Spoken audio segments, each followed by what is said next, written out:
జీవితమొక పయనమని గమ్యము తెలియదని తెలిసిన ఈ మనిషి పయనమాగదు.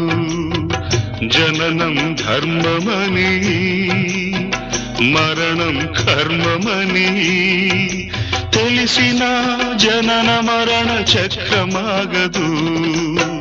మరణం తథ్యమని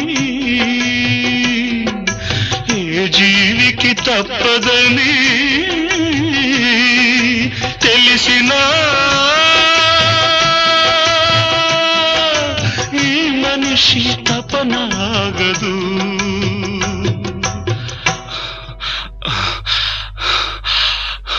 ఈ బ్రతుకు తపనాగదు. ఆగదు ఏ నిమిషము నీ కోసము